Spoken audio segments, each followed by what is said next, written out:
আল্লামা দেলোয়ার হোসেন সাঈদী এদেশের সবচেয়ে সম্মানিত ব্যক্তি আছে। তো ওনার একটা অপরাধ হলো কি, উনি রাজনীতি করতো। ওই যে কোরআন হাদিসের কথা কইতো, পাশাপাশি পাশাপাশি নিজের জীবনের লগে মিলাইতো। তো এই ক্ষেত্রে উনি একটা রাজনৈতিক দল বাইছে নিচ্ছে, জামাত ইসলাম। রাজনীতি করতো, রাজনীতি প্রতিহিংসার কারণে ওনারে শেষ পর্যন্ত রাজাঘাট ট্যাগ মনে করেন যাই কিয়া নাই করে দেওয়া হয়েছে। এরপরে যদি এর নাম মিজানুর রহমান আজারি হেমিও মনে করেন যে বাংলাদেশের সবচেয়ে বর্তমানে জনপ্রিয় একজন ব্যক্তি। তো ওনারও মনে করেন কি, এই যে ওয়াজ মাহফিলে ইসলামের কথা কওয়ার কারণে বা কোন ইসলামের কথা কওয়ার কারণে নিজে ইসলামের মানে নিজে অনুসরণ করার কারণে শেষ পর্যন্ত ওনারও দেশ ছাড়ার বাধ্য করছে। যাক, ওই সময়ের ঘটনা শেষ।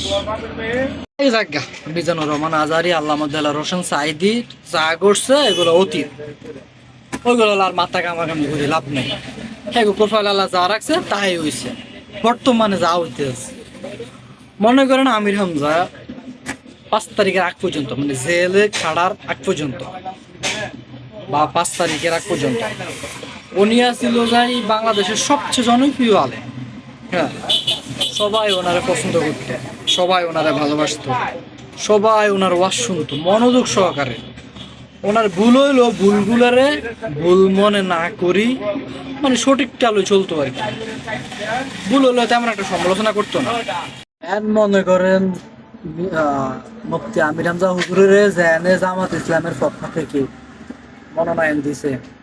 হ্যাঁ, লিভার হওয়ার যেমন ইমেজ যে কথাই কয়, যেটাই কয় এটাই দোষ। আর এই দোষ লয় জামাত ইসলামের দুই দেয়।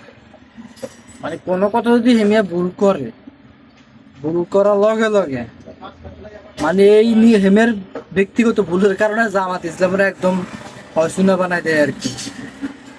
জায়গা সংকটের সময়, যে টাইমে দেশে আলেমেরা ঠিক মতো কথা কইতে পারে না, ওই সময়ও মুফতি আমির হামজা আলেমের পক্ষে, ইসলামের পক্ষে কথা কইছিলেন। যে সময় অনেক হুজুরা ছিল দালালিতে ব্যস্ত আছিল, হ্যাঁ, ওই সময় হুজুর কিন্তু প্রতিবাদ করতো। মানুষ বলতে ভুল, এটা মাতালে চলতে।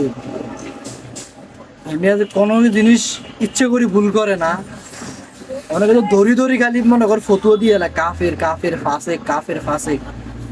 এটা তার ব্যক্তিগত সমস্যা। কেউ চায় না ইচ্ছে করে ভুল করে, এটা আমার মনে হয় আর কি।